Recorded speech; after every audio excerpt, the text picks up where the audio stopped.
All right, guys, we're talking about the 5 worst parenting styles, and keep in mind the challenge in this is to help us recognize where we might be off track and try to be parents that shepherd and discipline our kids according to the Scriptures. This 4th parenting style is the threatening parent, and the threatening parent is the one that really shoots from the hip, just saying, hey, if you don't do that, I'm gonna, like the kid, hey, if you don't eat all of your dinner, I'm not going to give you ice cream afterwards, or if you aren't home by a certain time, this is going to happen.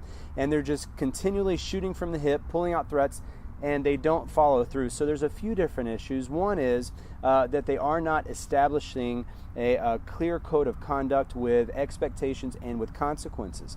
Once again, what if every day speeding had different results? If you get caught speeding one day, you get a ticket. The next day, you get executed, or you get thrown in jail.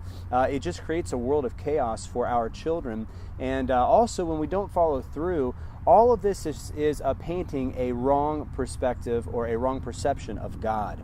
Keep in mind that one of our jobs as parents is to give our children a good understanding, a good example of who God is. So God has His laws, has His expectations, and He also has consequences, and there is going to be a day of reckoning with Him.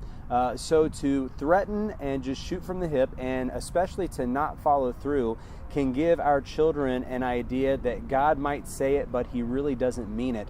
And guys, nothing could be more further from the truth, and nothing could be more damaging. Let me just encourage you, spoken from personal experience, that if this is you, because it's been me, that this can be cured. And probably the first step is to sit down with your children and be transparent, be open with them, humble yourself before them and say, hey, listen, this is what mom and dad have been doing. We've been doing it wrong, and we're sorry. And this is what we're going to try and do.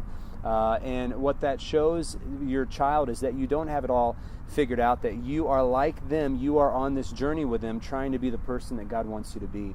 And after that, you'll want to come up with, here is what is expected, here is the consequence, and then to follow through. Guys, hope this helps us become the parents that God wants us to be. Please share these videos with others. Subscribe if you haven't already, and we will continue to try and be the Christians that God wants us to be by having a biblical worldview.